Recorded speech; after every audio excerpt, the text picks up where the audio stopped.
Hello friends, welcome to Ravi's channel. இன்னைக்கு video நம்ம என்ன பார்க்க போறோம்னா, தங்கமகள் சீரியலோட இன்றைக்கி ப்ரோமோ தான் பார்க்க போகிறோம். நம்ம சேனலுக்கு யாராவது புதுசாக வந்திருந்தீங்கன்னா மறக்காமல் சப்ஸ்கிரைப் பண்ணிக்கோங்க. இன்றைக்கி ப்ரோமோவில் என்ன காமிச்சிருக்காங்கன்னா, மீனாட்சி, பாண்டி அவங்களோட அம்மா 3 பேர் பார்த்தீங்கன்னா பிளான் பண்ணிகிட்டு இருக்காங்க. இதில் பார்த்தீங்கன்னா ஐடியா சொல்கிறது மீனாட்சி. எனக்கு ஒரு யோசனை தோணுது, இதை நம்ம ஃபாலோ பண்ணோம்னா கண்டிப்பாக இது நடக்கும் அப்படிங்கிற மாதிரி சொல்லிட்டு ஒரு யோசனை சொல்கிற மாதிரி வந்து காமிச்சிருக்காங்க. கையை ஆட்டி ஆட்டி சொல்லிகிட்டு இருக்காங்க. ஆனால் சைலண்ட்டாகவே போட்டாங்க. ஏன்னா இது வந்து நடைமுறைப்படுத்துகிறப்ப தான் நம்மளுக்கு காமிப்பாங்க போல்.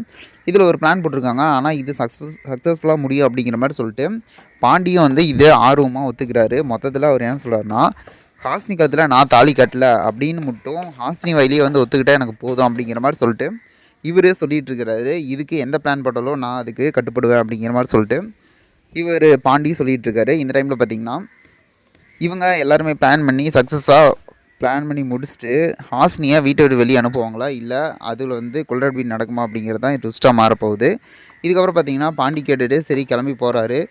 இவங்க 2 பேரும் வந்து வீட்டுக்குள்ளே வாமா சாப்பிட போகலாம் அப்படிங்கிற மாதிரி சொல்லிட்டு கூட்டிகிட்டு போகிற மாதிரி வந்து காமிச்சிருக்காங்க. இதில் அவங்க அம்மா மட்டும் வெளியே நின்று சைலண்ட்டாக என்ன வச்சுக்கிறாங்கன்னா, இன்னும் ஊரை விட்டு கண்டிப்பாக வெளியே துரத்துவேன் அப்படிங்கிற மாதிரி சொல்லிட்டு பிளான் பண்ணிகிட்டு இருக்க மாதிரி வந்து காமிச்சிருக்காங்க. வெயிட் பண்ணி பார்ப்போம் என்ன நடக்கும் அப்படின்ட்டு. இது போல் வீடியோ என்ன மறக்காமல் சப்ஸ்கிரைப் பண்ணுங்கள், லைக் பண்ணுங்கள், ஷேர் பண்ணுங்கள். தேங்க்யூ.